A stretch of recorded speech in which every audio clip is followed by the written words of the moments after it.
Welcome to another episode of the Sports Sentiment. I am your host, Nick Urias, and we are back once again on a Monday afternoon talking some college basketball around the Mountain West. We got 2 full weeks left of the regular season in this league, and that's all you're going to hear people talking about is the type ranking scenarios, how significant these matchups are, especially amongst the top five, just for jockeying for position for the Mountain West tournament. And we're here to bring it to you. And of course, just monitor everything along the way here down the stretch here in the college basketball regular season.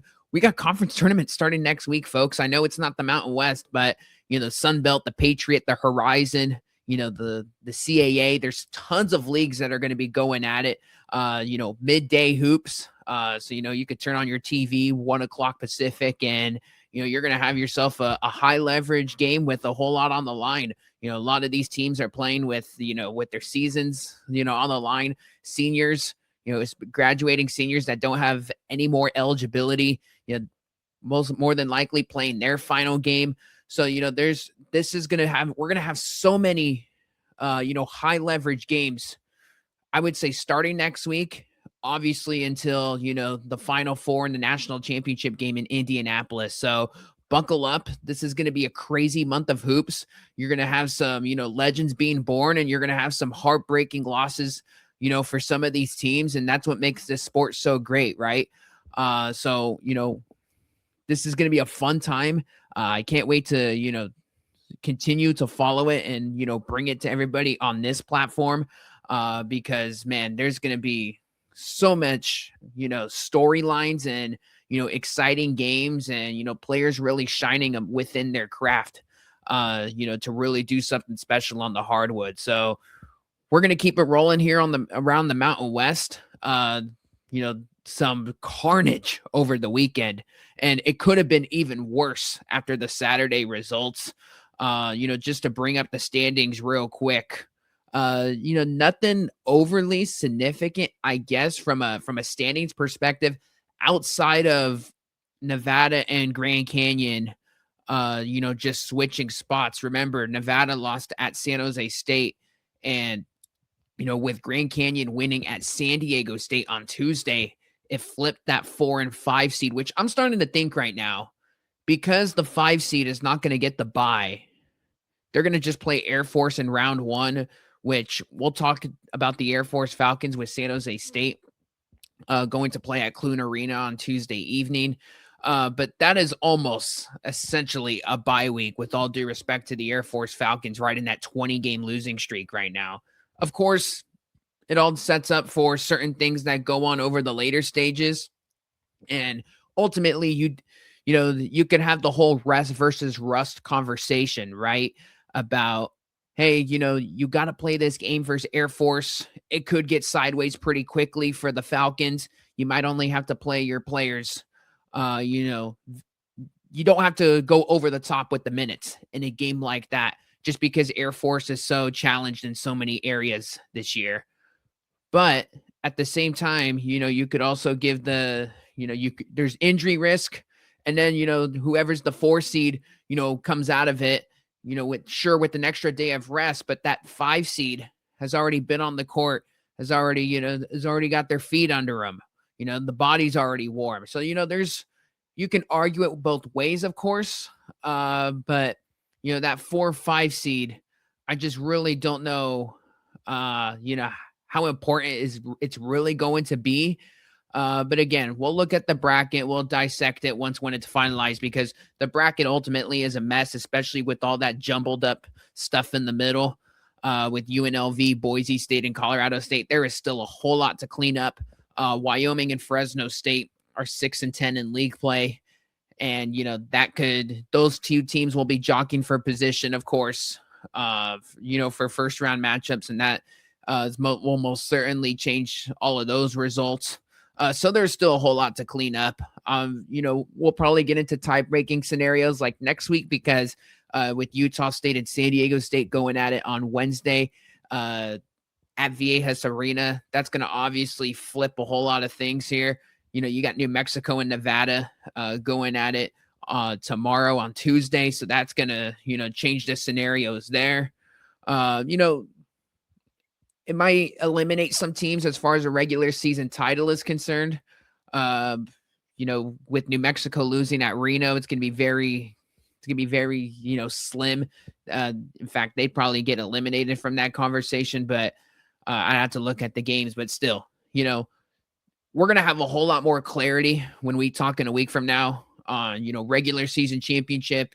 For the most part, probably for seeding, maybe outside of a couple of, maybe teams in the middle, which of course will, obviously could change what San Jose State's matchup is, because I know we got ourselves a large San Jose State audience, on this channel. So there's a lot to clean up, but some notable results from Saturday. We're going to dive into San Jose State's 84-69 loss here in a minute. But Nevada, probably one of the big ones as far as, it was the statement game on Saturday, I would say, where if you're going to circle one game, this is probably the game everyone's going to watch. It was the nightcap, 7 p.m. out here, on the Pacific time zone. Nevada won 80-77 in that game. Big win for the Wolfpack. And I will just say this, about this game. I got to watch a healthy majority of it from pretty much from start to finish. I would say for college basketball, just sports as a whole, but especially like within the college landscape, when you catch somebody matters, because Nevada was coming off that horrific San Jose State loss, and they, maybe they were most certainly asleep at the wheel. They look so, broken offensively. They come back home. They're, they got like the whiteout. They're putting shirts on 10,000 seats out there at the Lawler Center, and they practically sold out the place. And it was just amazing to see, that version that I saw almost a week ago now in San Jose compared to what I saw on my TV with the Nevada Wolfpack, versus Utah State. And man, it looked like one of those games like for Utah State where, they were hitting everything early. Both teams were hitting from three. Like, it was insane. I think Utah State hit like 8 or 9 first half threes. Nevada wasn't too far behind themselves with 7, which I was thinking, holy mackerel. And Utah State, I believe, still had the lead at halftime. It just felt like in the early stages of the second half that Utah State was going to just kind of just blow out this game, right? Where they were just going to have a healthy 8 to 10 point cushion the whole time. But Corey Camper really took over in the second half, is really starting to emerge as just like quite honestly, a first team all Mountain West selection right now for what he's meant for Nevada this year. And I didn't think he was going to be that guy for them. I thought ultimately, okay, what he was going to be at UTEP, like he's going to have the ball in his hands, but like not necessarily be like the number one option. He wasn't even the number one option at UTEP for 2 years. So to kind of see his growth and where he's come, and obviously Nevada has totally like adjusted within that, because, he was kind of, having their scoring outbursts early, but he would kind of fizzle out. Like, it's to the point now where they're going to him late in games, which rightfully so. They should. He's one of their best players on this team, and he fits really well within this system, and the players around him most certainly know that. So Camper's really, really taken off this year, that I think a whole lot of people didn't expect, heading in with the preseason. But I think everybody, that just follows college hoops and saw like the transfer portal acquisitions. I liked Corey Camper. I thought he was going to be essentially the Trey Coleman replacement, right? Coleman was really good at the forward spot for Nevada for like 4 or 5 years, and he was just always dependable. But obviously, Camper provides us so much. He's so much more dynamic offensively than what Coleman was. Von Weems had some, key offensive rebounds, I thought, in this game. Elijah Price, Elijah Price is only a sophomore. That was an absolute war with him and Templin all night. And, a lot of those guys, Templin's been much more better offensively this year. I think he's shattered his career high like 3 times. Like, he's been really good this year for them. But like Elijah Price, that is a very physical matchup down low. That was a fun one to watch. But I have to say, both of these guys, like, they got to be more disciplined on defense. And now for Templin, he's a senior. I think he might have another year. I don't know. Someone might have to fact check me on that. But it's just, I talked about this at the start of the season, where Carson Templin is just too undisciplined on defense where he's in foul trouble all the time. And the same deal goes with Price. Price in these games where he's flirting with 4 fouls. Like I'm very concerned with that in Mountain West tournament play because he's a big part of what they do. He doesn't need to, extend his arms and, hug these opposing big mans like he was in against Templin on Saturday. So, Price, he's only a sophomore. That's something that can most certainly get corrected, but that's something that stood out to me in this game. Nevada, we talked about it, especially on last week's podcast, just about how Nevada is going to just will their way to the free throw line. I mean, they were in the bonus in this game at the 10-minute mark of the second half. And I thought it was just, they're always in attack mode, but when they get into the bonus early like that, it's like they don't even focus on like any outside shots, which rightfully so, just try to foul out everybody. So, that, especially being at home too, like you're going to get a few extra calls as well. So, I mean, Nevada, I thought that totally flipped the script for them in that game.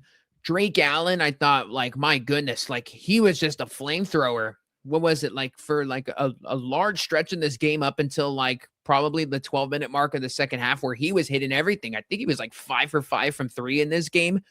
Or, heading into, at one point he was 5 for 5 from 3. And you're just like, holy mackerel, because Drake Allen, as we know, is really good defensive player, on-ball defender. He's going to be in your grill. He's going to make the smart double team in that defense that they play of theirs.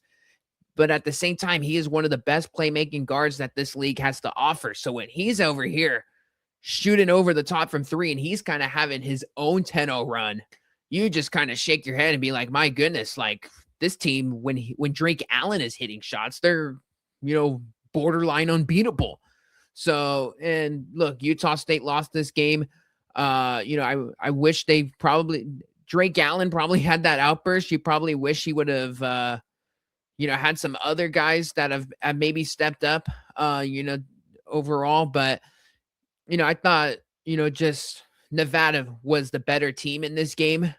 The Tyler Rollison minutes I thought were pretty big, especially when Rollison, and like we said last week, he only played like 6 or 8 minutes last week. And you're like, what? How come he didn't play more minutes? And I think this was just overall a better matchup for him, just because when you're going up against that matchup zone of Utah State, you just want to get into the teeth of the defense. You want to just a small little guard that could kind of will their way to the middle of the floor and then kind of pass his way out of it. So I think that's why the Rollison minutes were just so, dramatic from last week versus last Tuesday compared to the Saturday game versus Utah State. And, I think that ultimately worked out for Nevada, that they did have him on the floor in some important stretches. I was surprised that Jared Calhoun called the timeout there, and his final timeout as well, when Colby King had the ball at the top of the key. I don't know what he was thinking. Maybe the play was going to be a little bit broken, but, we obviously saw the result of it where King had himself a layup, and then he was kind of like, what the heck? We called timeout. Especially when he had a mismatch on the top on Caleb Lowry, which another guy that's performed pretty well for Nevada. I would say, since league play started, he's emerged big time with the Armo trading injury, and they've kind of just put him in the starting lineup since. And why would you not if you're Steve Alford? He's provided some really good, just a really good presence on the boards. He's been able to hang defensively, and, offensively, I kind of like him a little bit more than Armo trading. So, Joel Armo trading will probably still be in there in some spots, but Lowry right now at this point of the season is just an upgrade from what they had at the 5-man spot, compared to the start of the year in that non-conference schedule of theirs. I have to say Mason Falslev for Utah State, man, this guy, I was thinking about it because Utah State was obviously chasing the Dragon. They were down 2 possessions in this game, and Utah State, I've said this before, especially when they're trailing in games and they need the 3, they always find a way. Like, they are a tough team to kill. When they're playing on the road, you kind of have them on the ropes a little bit. They're kind of behind the 8 ball. They're still tough to bury because Mason Falslev, I'd say he's like the best player in the Mountain West. Like when you're trying to play the foul game and you're trailing by 2 possessions and you need the 3 and you just need one guy to shoot it, Falslev's the guy because he's got that quick release. He's could shoot it off all of these crazy angles. Like the 1-3 that he hit, in like the final 10 seconds, what were they down 4 or 5, whatever it was, and he hit the 3. Dude, that is like one of the hardest shots in the corner because directly in front of him is like the side of the side of the backboard. So I don't know how he hit some of these shots. I mean, it's crazy. And the release is so smooth. You have confidence that it's going to go in. But overall, Nevada played the better game in that one. Utah State, it's not the most detrimental thing in the world that they lost this game from an at-large standpoint for the NCAA tournament, just because I think their resume is good enough right now. Obviously winning by margin has helped. Drilling Memphis, doing some other things in league play have helped out. That New Mexico win on the road, winning by 20 over there. Like, there's enough data points where Utah State is an NCAA tournament team. I think a loss like this just kind of maybe lowers them down in the seeding perspective of all of that. But again, regular season title still on the line with Utah State and San Diego State going at it on Wednesday. This week, high leverage matchup. As far as some other games is concerned from Saturday, Wyoming, I did not have this coming at all. Wyoming going into Grand Canyon. I don't think anybody did. Just given what Grand Canyon's week looked like, going back to when they won at San Jose, having a crazy second half out there in the Bay Area, and then a few days later going on the road at San Diego State and really controlling that game for about 35 plus minutes in that one. So the fact that Grand Canyon comes back home and lays an egg to Wyoming, and a Wyoming team that hasn't really been too good on the road this year, that was pretty shocking and alarming, if you ask me. I mean, I still have faith in GCU, of course. Like, I do think, like, hey, this was it was a result I didn't see coming, just given the GCU form. But Wyoming is starting to play a little bit better. So, I honestly don't know what to make of the Pokes right now. I still have, like I said, a lot of belief in GCU, but was just shocked by that result. New Mexico with the gutty win themselves on the road at Fresno State. We've mentioned it almost every single week on this podcast, where Fresno State is kind of the landmine spot in the Mountain West this year, where you're going to go into the Save Mart Center and it may be lit or it may not be lit. And Fresno's going to hit you with your best shot at when they're playing in their own building. They got Jake Heidbreeder back, which helped out a ton, but Fresno was up before they had this game on like the CBS Sports Network. Fresno was already up 9-0. And I'm just thinking, oh boy, New Mexico, you're on the bubble. And, there's all of these scenarios that are rumbling through your head when you see New Mexico, down by 9, and then they get down by 15. And then the next thing they're down, I think almost 20, might have been more than 20. And you're just thinking, man, how are the Lobos going to show us something here on the road? And boy, they did. They had themselves a terrific second half, outscoring Fresno State 48-34. I thought Dayton Albury was really good this game. Jake Hall, just a carbon copy of what he did at Grand Canyon a few weeks back, where, inside the final minute, trying to navigate the floor, get to a spot, dribbles to the right side of the baseline and just a quick little step back over his man and, just drills the baseline jumper with ease. I mean, what is this like now? His 14th 20-point game. Like, I've lost track at this point. The efficiency as well from the freshman, 8 for 12. I mean, this guy is really something right now. And what I liked from Dayton Albury is that, when things were getting tight and you absolutely needed a scoring punch, he can give it to you. And that was something I was looking for from him kind of around like the middle portion of conference play. And and that's what I was looking for, in particular, versus Boise State, where like when they suffered the home loss there, it's like, hey, Luke Haupt is having a career night, but you need Albury, in these spots when the game, gets, when it's a 6-minute game, or when you're trailing by double digits, Albury's got to go. He's got to be in takeover mode. This is why you brought him in. Because quite honestly, Albury is like the number 3 scoring option on most nights for this team.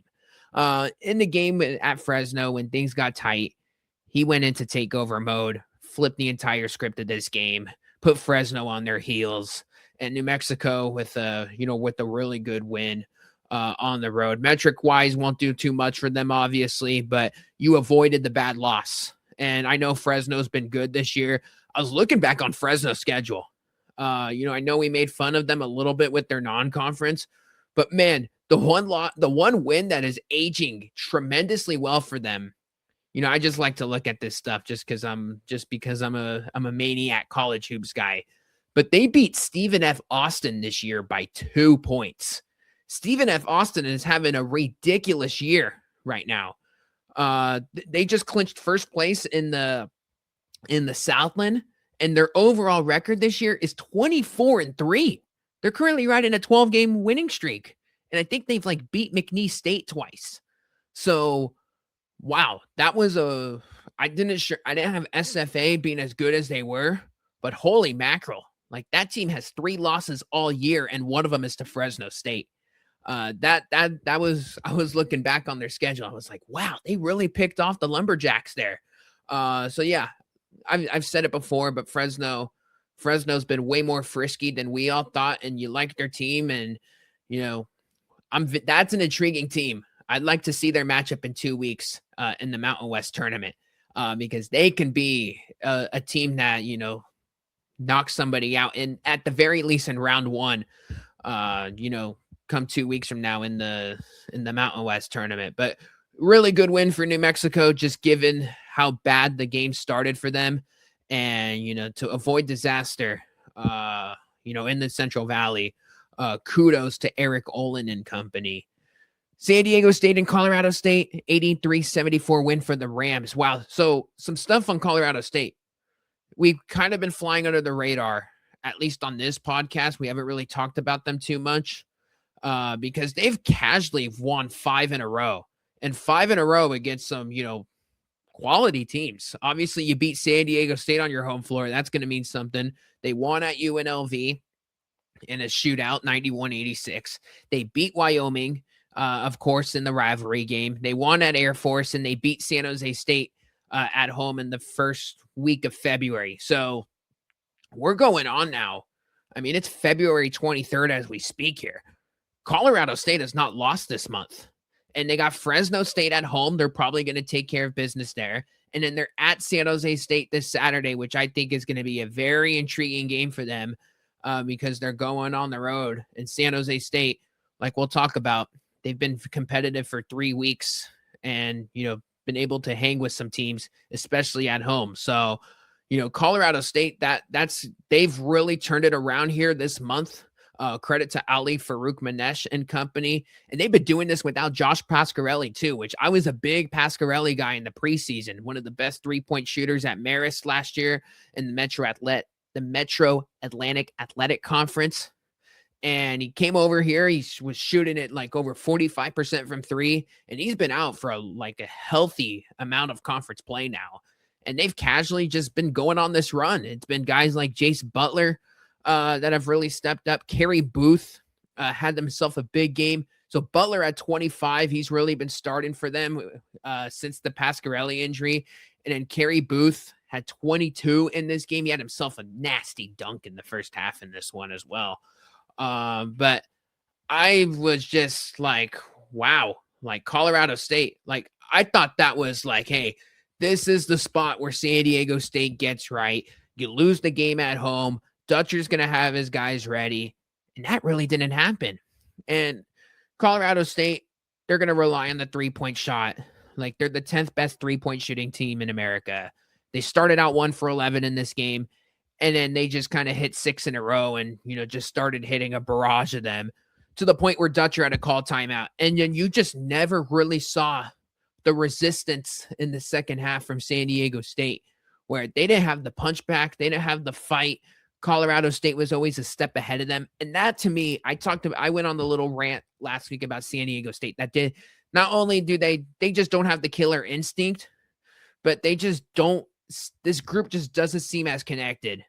Going back to the last 2 years now, like this year's squad and last year's unit didn't seem as connected. And I'm really starting to worry right now for San Diego State. Just for this team right now, because they've lost 2 in a row. It's very uncharacteristic for them. Usually they take care of a game like this.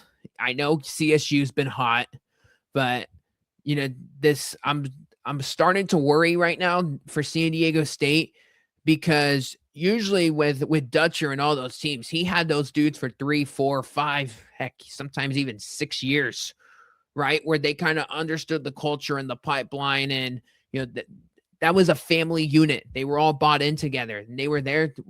They were with each other for 4 years. All those vintage, SDSU teams. That's not the case anymore. Like, he's bringing in people that are year one in the program. And outside of like the Taj DeGorvilles that, unless like you're a freshman recruit, right? And like it's year 2, those guys are like, they're playing minutes, but it's not like they're the number 1 or number 2 option. Sure, Bird's like a guy, and Waters has been there for 2 years playing now, was injured last year. Like, compared to what they had in years past, like they had roster continuity, the whole roster, but they were like 4 years into it when they made like their Sweet 16 and the national championship run. So I just think with the transfer portal and all this NIL stuff now, the San Diego State culture is not like, I feel, what it was maybe like 2-3 years ago, where to the point where like, okay, like you're getting better in March, or everybody, even when you have like a trip up spot, like you bounce back. And I think that just kind of goes with, the NIL stuff. Like, when you got dudes getting paid, like how hungry really are you? Like, and again, that doesn't apply for everybody, but that's something that goes into your head a little bit, right? When, when you have guys getting a check. So I don't know. It's different from every team, but that's just kind of my observations on San Diego State, because this is back-to-back years now where they've had some very uncharacteristic losses, at least where, for Brian Dutcher-led teams. I mean, this is the second year in a row, maybe even third, but for sure second year in a row where they've lost at Colorado State in the back end of the regular season, where, they really needed it. And, they were in this spot last year and they were right on the bubble as well. And I think if the season were to end today and they were one and done in the Mountain West tournament, they'd be out of the NCAA tournament. Because, I mean, there's plenty of other teams like a New Mexico, for example, that's kind of flirting around the bubble, that have better wins than San Diego State. I mean, that New Mexico win over Santa Clara by 25 right now is the saving grace to the Lobo resume. So San Diego State doesn't have the marquee win. They got some head scratching losses, for their standards. And that's why, you got to refresh the bubble every single day, because things can change in a hurry. But our whole stance can change on this team, of course, if they come out and bring an A-game performance and, control and, maybe even dismantle Utah State. We might be having a different conversation, towards the back end of the week here. But just some observations on San Diego State, because this is now for 2 weeks now, I just haven't really looked at their team in conference play, when I thought they'd be turning the corner by now. And just as a whole, I haven't really been, sold on their team, even going to the non-conference when they took the silly loss to Troy in double overtime. So jury's still out on SDSU, but again, that can all change.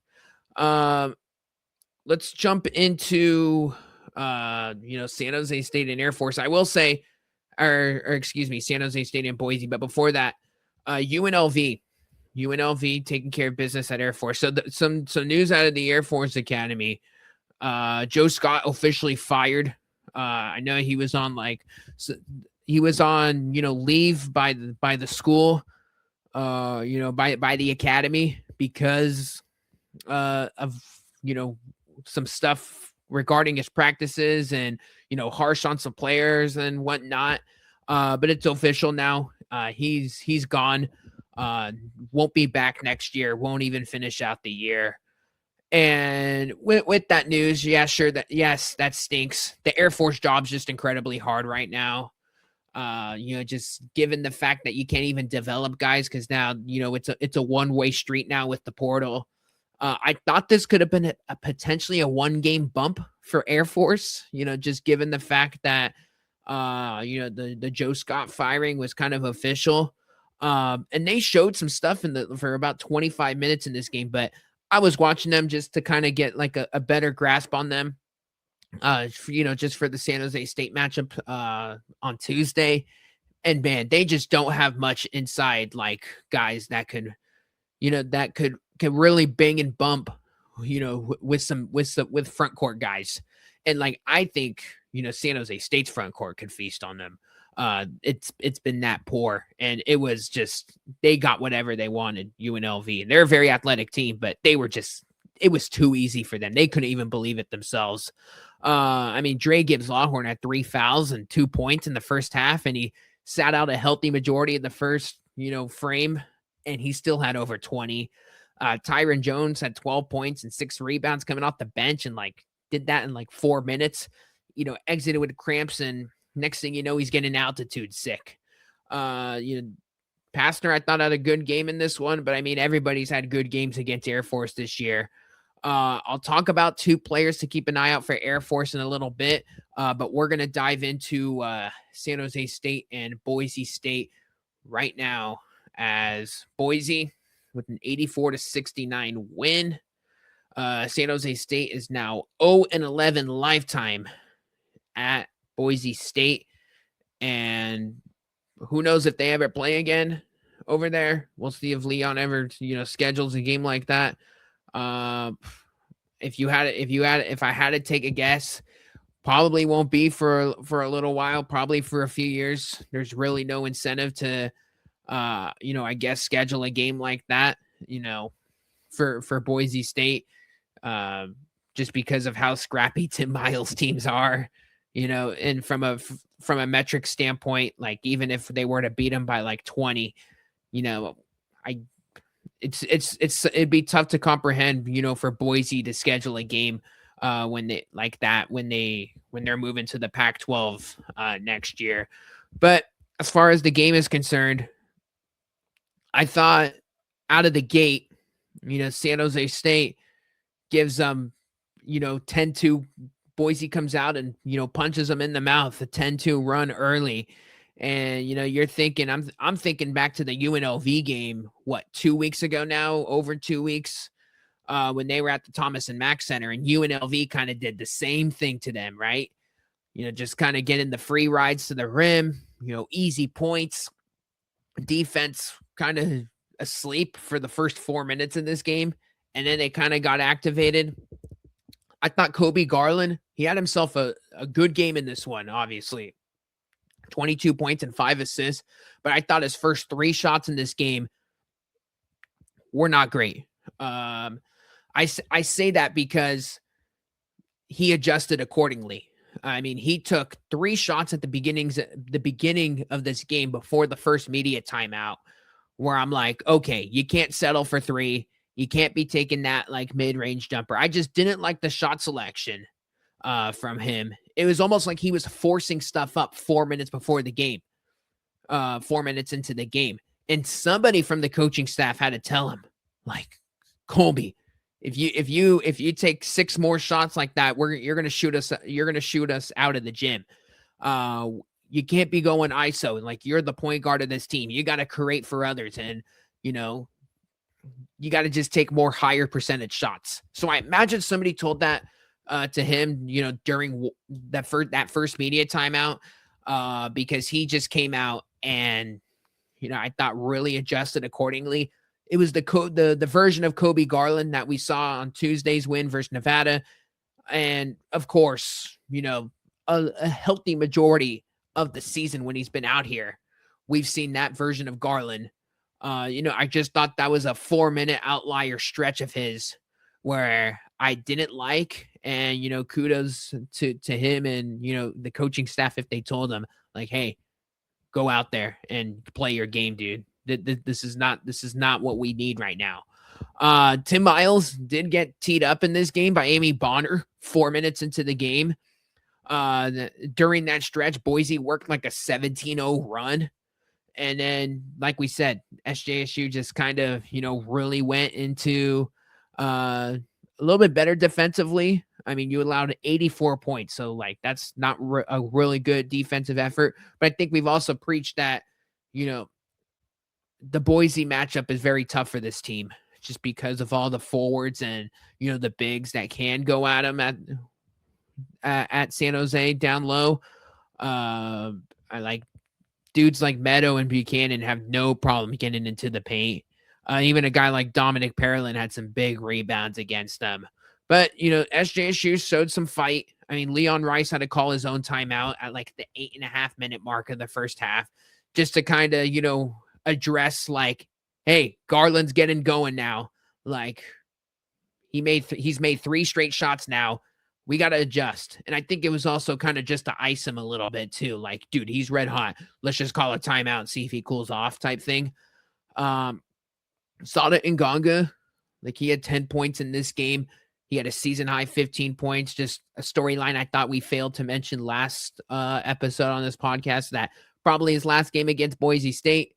So I thought like I thought for sure like this was gonna be like a better Sada Nganga game. Now he did have 10 points, 8 rebounds, liked his activity on the glass. But again, like that's that line. The shooting numbers might not look good, but there was a stretch here in the second half, especially in the early stages of it before it got away from this team, where they had some key offensive rebounds for Nganga, where he grabbed the offensive board and went back up with it. And there was like a point in the second half. Not saying that probably San Jose was going to win the game, where you're like, oh man, like if they play this type, if they're winning on the boards like this, they might drag this until like the 5-minute mark and of the game and, be flirting around down 2 possessions. So, obviously that didn't happen. Boise started hitting their shots. We're getting whatever they wanted kind of in the paint. They shot 10 more free throws than the Spartans did. They made 5 more threes than the Spartans did. They shot 55% in this game, and they were +6 in rebounding. Like just up and down for the most part. San Jose State kind of got beat on this box score, right? And this was probably most likely, going to happen. Like we said, just not a really good matchup for SJSU, especially with no Mundi right now still. But their second half fight, given what they had in this game, and the fact that Mupadeli gets 2 fouls in 87 seconds into this game, again not good. As far as some other things on the side here, Adrian Myers finishes with the career high 23 points. His career high came on like the final shot of the game from like on a right wing 3, but still, regardless of career high, I think he's playing good right now. He's playing really good right now. Like this is the best stretch of Adrian Myers now that we've gotten, obviously, like in Mountain West play. He's given the Spartans 21 and 23 in the last 2 games. Not obviously he's taken a bunch of shots. He's taking 20 shots. Sure, it helps that Jermaine Washington's inactive right now, because Jermaine would be getting about 10 to 12 shots himself. But still, I think Myers has shown where he can be aggressive, and the shot selection has probably gotten better this year. Or I would say within the last 2 weeks than compared to what it was maybe at the start of the year. But his activity is good right now. His activity on the boards is effective. He's leading the team in blocks. Like defensively, he's showcasing effort out there. So I think Myers, if you could, I'm interested to see if this team gets Moondy or gets Washington back here in one of these in the final week of the regular season. I will be paying attention to the Adrian Myers production. Is there a drop off? Is he still like shooting it with confidence out there? What's the shot? So what's the shot? I guess field goal attempt drop off look like? How much does it decrease? Because I do think like if they can get like some sort of production, like again, if Moondy comes back here, I don't have any intel on this, but if Moondy does come back, like if you could get like a somewhat effective Moondy offensively, and you could kind of get Myers / Washington as that consistent number 3 scorer, you might have something flashing here, during the final week of the regular season and into the Mountain West tournament where Tim Miles could really maximize what he has with this roster. So something to keep an eye on. Again, wasn't expecting SJSU to win this game. I probably thought they were going to lose this game anywhere from like 8 to 12 points, something along those lines, or probably within double digits, just because history has shown that, this has been a game that they've lost by double digits. But still, a scrappy game for this team. This is what now 3 weeks plus, with all of the bodies that they've had out, and with 3 of their top 4 scorers out, 3 weeks now where they've been scrappy in every road game, and pulled off an upset versus Nevada, and we're feisty for at least 30 minutes. But the role is going to be reversed now, for this team when they take on the Air Force Falcons tomorrow, because that's a game you absolutely have to win. And I say this because, obviously Air Force is not good. You look at the record, anyone that's watched them play for a brief stretch of any portion this year, this is not a good team. And you're favored in this game by 7 points. This is one of those games where you have to go out there and you have to handle your business. And you already beat this team this year. I think you beat them. They beat them by 8 without Kobe Garland. And, they started Ben Roseboro, Melvin Bell, Sada Nganga, Adrian Myers, and Pasha Gadarzi. Gadarzi didn't play at Boise State. Roseboro's out right now. They still have Melvin Bell. They have the best version of Adrian Myers right now, and they still have Sada Nganga. And you're going to have Kobe Garland for this game, who's really emerging right now, who just won Mountain West Player of the Week and first San Jose State player to win Conference Player of the Week since Amari Moore 3 years ago. As crazy as that sounds. But Garland is playing at a very high level right now, and this is a game on the road where you're 0-11 in true road games this year. You have to win the game. And honestly, like, sure, you're going to take a win for this team just because they only have 2 conference wins, but I want to see something more. If you're San Jose, every team has beat Air Force by double digits this year, home or on the road in conference play, that is, except San Jose State, where they were down, 4 starters. And when we saw that, we were thinking, geez, San Jose might lose, just where we were at that point when they played that game in January. You're thinking, man, this game might come down to the final shot. Now the circumstances are different because you're healthier than what you were in the first matchup, and you're on the road, and you got an Air Force team that just has zero, just any defensive stoppers. I will say I was expecting a whole lot more from Wesley Selahusky this year for Air Force. And I know they've been kind of tweaking with his minutes, quite a bit this year, bringing him off the bench and starting him in some spots. And, he kind of hurt San Jose State offensively in the first matchup. But last game he played 27 minutes, 8 points, 2 rebounds, 1 assist. I just thought he was, for a 7-footer, Air Force hardly has any 7-footers, just overall within their recruiting pipeline. I thought he was going to give him a little bit more defensively this year. Obviously, there's so many weak points amongst this team, so there's only so much that he can do individually to really impact the team defense. But I thought he was going to take a step up this year. That hasn't been the case. There are two guys to keep an eye out on: Cam Sanders and the freshman guard, who actually was in foul trouble in the first matchup at San Jose. I think he had like 3 fouls at the 18-minute mark of the second half. Completely changed the script of the game, where he had to go sit for extended minutes, more minutes than what they wanted to. But he's coming off 18 points, 8 rebounds, 9 assists in the game versus UNLV. So that is most certainly a guy to keep an eye on. And then Lucas Hobben, who's kind of one of these like stretch 4 forwards that Air Force loves to recruit. They had, who was the guy that I'm thinking of? He's like a Bo Becker from a like shooting standpoint. Like he's either going to be hot or cold. Anybody that's followed like the Mountain West and Air Force like knows who I'm talking about with Becker.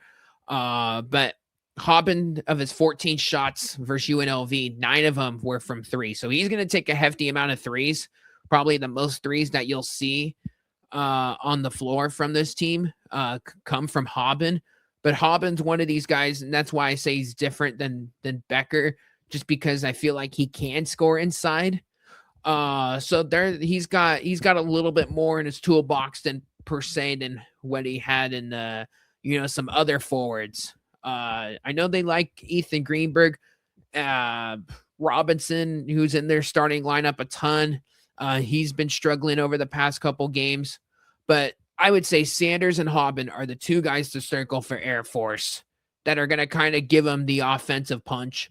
They don't really have much of a bench, and I thought they had themselves a good first half from their standards versus UNLV. They only trailed by 3 in the first half, and they ultimately lost the game by 25. So that tells you all you need to know. UNLV was able to hang 57 on them in the second half. We've talked about San Jose's road struggles. San Jose State's won 7 in a row versus Air Force, and that obviously includes the game in San Jose. These games at Clune Arena the past 2 years, just based on the top of my head, have been, I guess, tighter than you would want them to be. Last year, like Air Force came out and hit all like a bunch of their shots in the first half. I think San Jose State was trailing at halftime on the top of my head. And then, Josh Aduje and, Donovan Yap and Will McClendon. I think McClendon was still active in that game, but regardless, a collective effort in the second half to ultimately get that team to the finish line. And then 2 years ago, when San Jose State had their 2-win conference team, that wasn't really good. MJ Amy had to hit a corner 3 at the horn to win the game at the buzzer.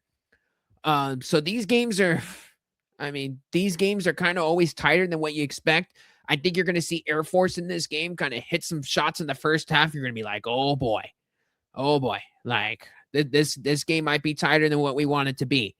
And I ultimately do think you're going to get a rally the troops type effort, pardon the pun there, but you're going to get kind of a team win here on the road here for San Jose State. Something that we haven't been able to say this year.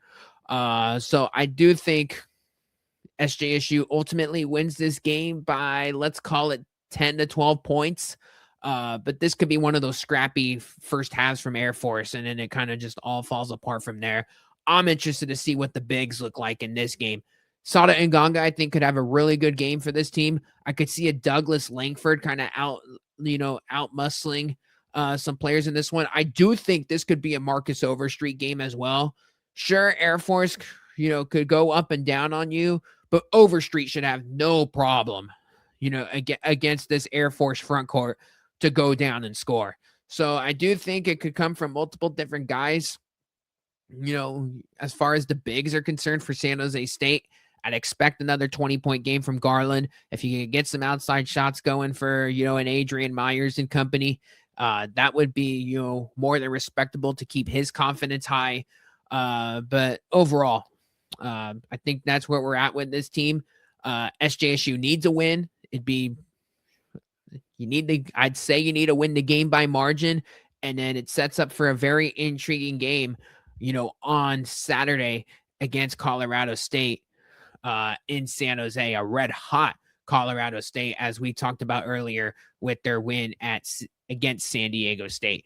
Here's the rest of the Mountain West schedule for the weekday games before we get out of here. Wyoming is at Boise State. That game tomorrow, 6 p.m. Pacific. We already touched on San Jose at Air Force. Fresno State at Colorado State. An interesting one.